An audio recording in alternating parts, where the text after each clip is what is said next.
Welcome, Exiles, to my Righteous Fire Trickster Self-Curse Edition ES-based. So we went ahead and we took this character through some endgame content, and the defenses, I have to say, felt really good.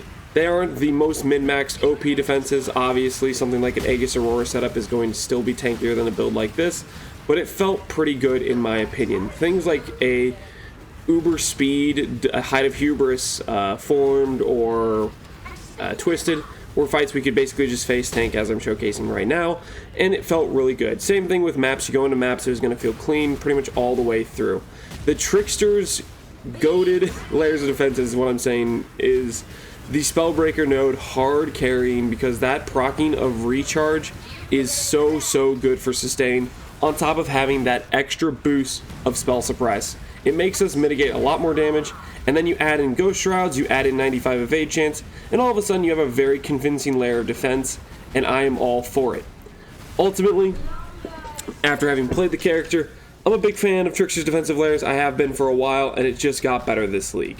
Now, I wouldn't try this character against the Uber bosses.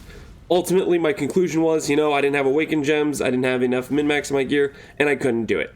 I believe fairly confidently that I could take down those bosses with either A, being a bit better at the game, playing the mechanics better, which, that may vary mileage on who you are, and B, if I just put some more min-maxing into damage. Doing stuff like this without Awakened Gems really requires an OP build, which our build isn't quite OP enough. We have the defenses, but our damage, sitting at 2 to 3 millions, is really on the low end for Uber bosses. Ultimately, though, when you go in game and you look through the character and stuff like that, I have come to the conclusion that the Self-Curse, although it was fun to build around, is, for Righteous Fire specifically, I think still not the correct play.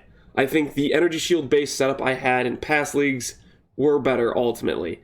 I like this setup, I had a lot of fun with it, but when it came to the Uber bosses, there was too much of my mind going, hey, I need to make sure I cast Self-Tempt Chains.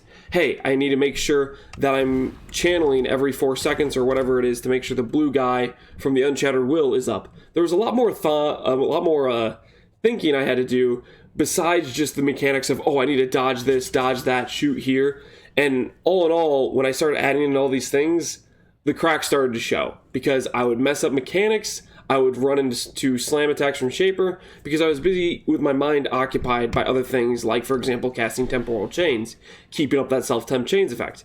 This is something where I'm not completely done with Self-Curse. I have some other builds in mind, but when I approach it in the future, I think I'm going to try to clean up the feels-good nature of it, not going Shackles of the Wretched, and I might see if I can make a Rot Blood setup work for something like a BV build or Winter Orb build. That's going to be something I want to try later in the league, but for now, this character, although I think it was pretty solid, I have to say, it wasn't good enough, and it's not something I can ultimately recommend. I think if you just go for Energy Shield based Righteous Fire Trickster, you don't go for Self-Curse Rings, you don't go for Shackles of the Wretched, I think the build will feel very well rounded, very clean, and it'll be a lot easier to set up. But that's from something I did last league. If you want to look at my setup there, ultimately the main thing you would change if you wanted to go for that setup versus this setup is you would still path similarly to this, just so you can get the suppress nodes. The suppress nodes over here from Inveterate, the suppress nodes from Reflexes, and the suppress from Void Barrier.